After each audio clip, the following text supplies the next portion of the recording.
Si eres persona física, presenta tu declaración anual 2020 en sat.gov.mx. Para ingresar, solo necesitas tu contraseña. Si no la tienes, recuerda que la puedes generar o renovar descargando la aplicación SatID o en el portal satid.sat.gov.mx. Ten a la mano tu RFC, correo electrónico personal, tu número celular y tu identificación oficial. SatID, tu llave para cumplir sin salir de casa. #Declara 2020. Servicio de Administración Tributaria. Quien escribe para un niño, escribe para toda la vida. SAFO, tu revista de finanzas y negocios. Si aún no llega a tu colegio, solicítala al 5514-3747. Si eres persona física, presenta tu declaración anual 2020 en sat.gov.mx. Para ingresar, solo necesitas tu contraseña. Si no la tienes, recuerda que la puedes generar o renovar descargando la aplicación SatID o en el portal satid.sat.gov.mx. Ten a la mano tu RFC, correo electrónico personal, tu número celular y tu identificación oficial. SatID, tu llave para cumplir sin salir de casa. #Declara 2020. Servicio de Administración Tributaria. Las finanzas en salud, dinero y amor. Por 88.9 Noticias. Gracias por acompañarnos por el 88.9 Noticias, Romina, Claudia, Marielena. Y nos da muchísimo gusto ya saludar vía telefónica a Miguel Elizalde, él es presidente de la ANPAC, la Asociación Nacional de Productores de Autobuses, Camiones y Tractocamiones. Muy buenas noches, Miguel, qué gusto saludarte, muy buenas noches. Muy buenas noches, Marielena, Claudia, Romina, al contrario, gracias por el espacio. Gracias, Miguel. Oye, y supimos que tuvieron el día de hoy una reunión con los posibles legisladores y por supuesto con algunos de los actuales legisladores. ¿Qué pasó en esta reunión? Bueno, exactamente, Marielena, mira, tuvimos un foro legislativo ANPAC. Este es un foro donde invitamos en dos paneles. El primer panel fue a las 9 de la mañana y tuvimos la participación de candidatos y candidatas a Diputación Federal. Fue un diálogo, fue un foro, ya que no fue un debate en sí, obviamente, en donde escuchamos las propuestas y escuchamos propuestas de distintos tipos. Se habló del tema de la importancia de los vehículos a gas natural, se habló del tema de la reactivación económica y del tema de salud, se habló del tema, inclusive algunas propuestas de incentivar la renovación de la flota con financiamiento y por supuesto del medio ambiente, de cómo a nuestra industria se les empuja el obligar a ciertas tecnologías sin todavía contar con el diésel de ultrabajo azufre. Entonces, fueron paneles muy productivos, fueron paneles en lo que la verdad es un primer acercamiento que tenemos con los que van a ser los dirigentes o los principales actores en la siguiente legislatura. Es decir, no se llegan a acuerdos porque todavía no son diputados federales, pero probablemente van a ser los dirigentes de la legislatura, la siguiente legislatura. Y tuvimos un segundo panel con los panelistas que ya fueron diputados federales y están en proceso de reelección. Muy nutrido el foro. Es un primer acercamiento, es un ejercicio democrático que nos ayuda a tener que escuchen a la industria y al mismo tiempo escuchar de los futuros líderes en el legislativo cuáles serán sus propuestas en términos legislativos. Todos coincidieron en el tema de la recuperación económica y creemos que vamos a encontrar eco en las peticiones y tuvimos participación de cámaras y asociaciones de la industria. Creo que fue muy productivo y muy satisfechos con los resultados. Miguel, buenas noches. Como dirigente de esta asociación de transportistas, ¿qué nos puedes decir sobre lo que se está hablando de transformación de la flota para cumplir con estas medidas ambientales en el marco del TEMEC? ¿Cómo están viendo ustedes la transición? Sí, Claudia, mira, muy buena pregunta. Inclusive se tocó este tema en el foro, porque obviamente lo que nosotros buscamos, toda la ciudadanía, es un mejor medio ambiente. Y, pues lamentablemente, sí tenemos una edad promedio de la flota de más de 20 años de promedio en carga y 16 años en pasaje. Es decir, se necesita renovar la flota. Escuchamos mucho las tendencias de vehículos eléctricos. Bueno, ya hay autobuses eléctricos, hay vehículos de carga eléctricos, pero recordemos que estos vehículos son vehículos comerciales, el autobús, camión y tractocamión, y se usan para hacer negocio. Entonces, parte del esquema de renovación tiene que ser con un vehículo que sea competitivo. Ahorita, y la inversión inicial para ciertas tecnologías, las más limpias, es mayor que para la tecnología que tenemos con vehículos a diésel. Entonces, tienes unas tecnologías compitiendo con otras. Si hubiera incentivos a los vehículos eléctricos o híbridos, sería más fácil o acercar este periodo de renovación. Ya lo pueden hacer algunas empresas, pero no es el común denominador de la industria. Vamos a seguir con diésel porque el diésel es altamente eficiente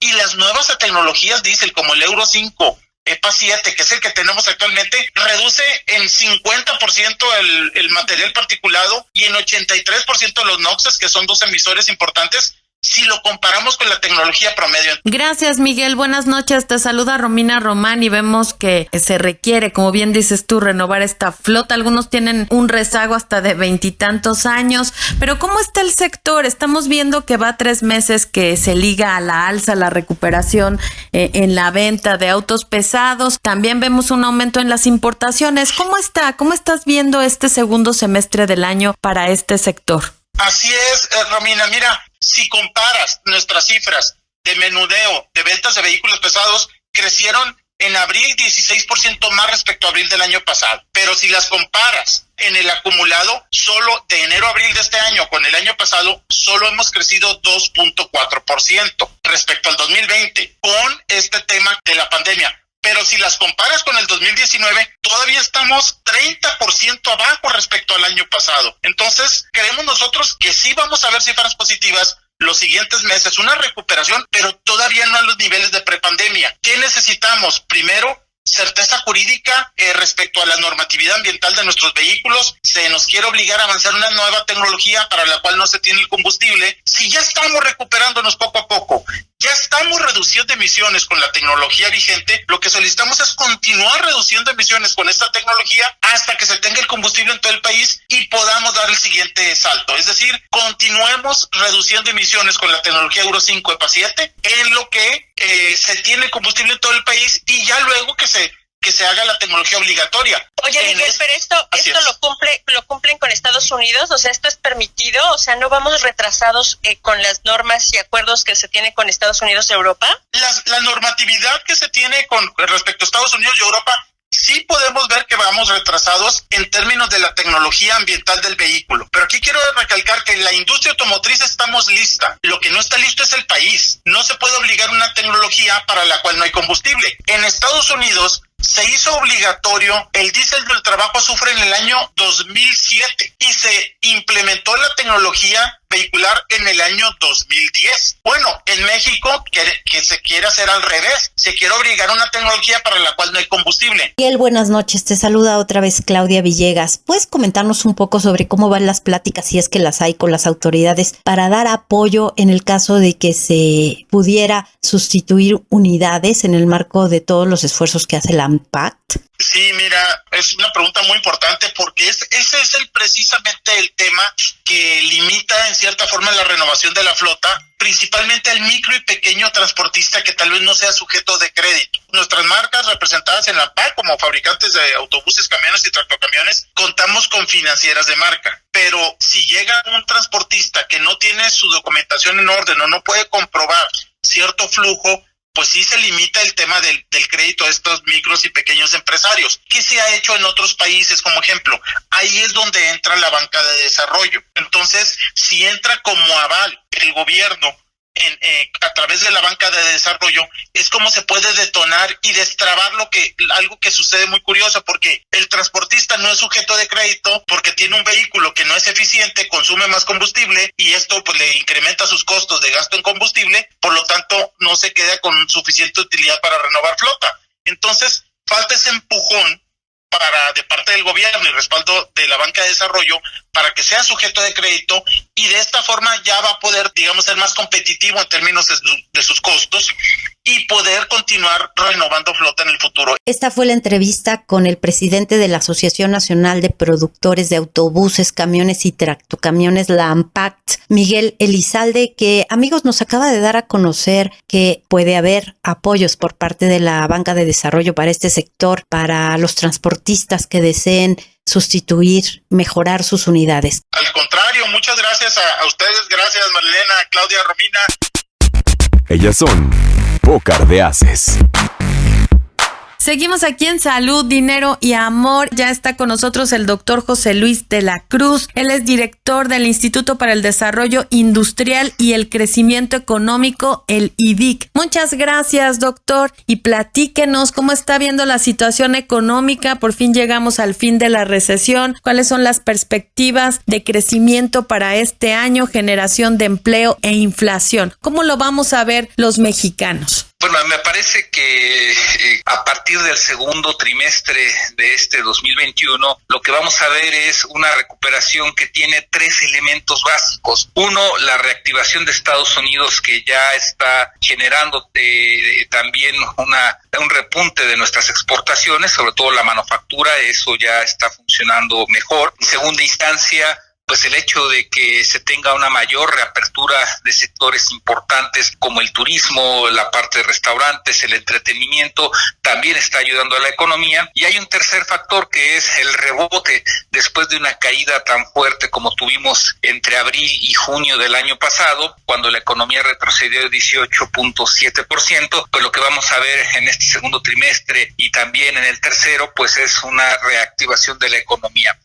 Doctor, buenas noches. Le saluda Marilena Vega. Crecimiento o esta reactivación económica, como usted la comenta, ¿qué tanto va a ser? Hay quien dice ya regresaremos a los niveles que teníamos antes, incluso del 2018. ¿Esto será así o qué tan fuerte va a estar esta reactivación económica que estaremos viendo en México? Digamos que lo preliminar que ya conocemos es que en abril, por ejemplo, la economía creció cerca de 20%. Esto que implica sí hay un repunte importante, pero no es homogéneo. Es decir, hay sectores como el textil, el calzado, la propia actividad de la industria eléctrica, por ejemplo, que se encuentran todavía en niveles muy bajos, en donde el repunte todavía ni siquiera comienza, y algo similar en algunos sectores, algunas ramas de la construcción. En ese sentido, me parece que lo que vamos a ver es una reactivación en términos generales positiva, pero que no es pareja y que por lo tanto nos va a dejar todavía un saldo por cubrir, sobre todo en materia de empleo. Doctor, nuevamente le saluda Romina Román, y a mí sí me gustaría que nos platicara sobre el arribo de inversión extranjera directa. Hemos visto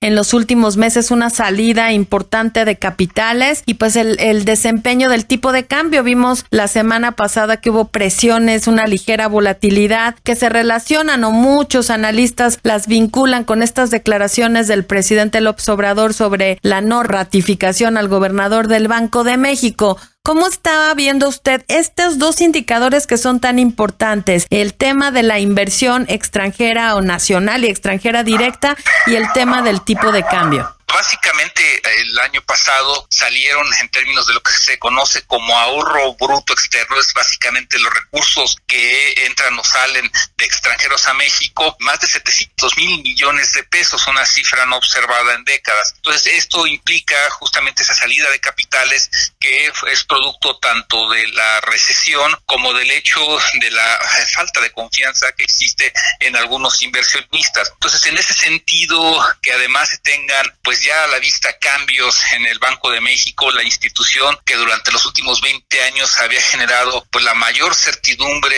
en el sistema económico mexicano, pues evidentemente que ha sido tomado también con cautela por los inversionistas, y eso ha exacerbado la volatilidad que se había visto en las últimas semanas, y que evidentemente pues va a ser importante que se resuelva rápidamente, porque al final del día esta presión sobre el tipo de cambio va a seguir existiendo a pesar de la recuperación económica.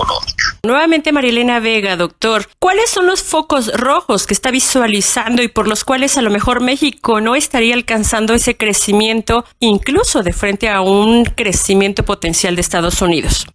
Digamos que en términos generales a mí me parece que el segundo y tercer trimestre de este año van a reportar tasas de crecimiento sólidas, pero mucho producto del rebote. Digamos que en el corto plazo, solo que hubiera un repunte del COVID-19, que se saliera de esta trayectoria que es de cierto control y que obligara a las autoridades a tomar medidas de contención similares a las del año pasado, me parece que solo sería esa expectativa o esa posibilidad la que podría frenar el crecimiento que ahorita se está observando. De momento, reitero, salvo la situación del COVID-19, me parece que no hay una perspectiva en donde se vea que el crecimiento pudiera frenarse al menos hasta septiembre de este año. Buenas noches, le saluda Claudia Villegas. ¿Cómo ve usted la implicación del resultado de las elecciones en la economía, la presión que le pudieran imprimir al tipo de cambio, a las tasas de interés? ¿Cuál es su pronóstico respecto al impacto, doctor, del periodo electoral? Bueno, a mí me parece que va a depender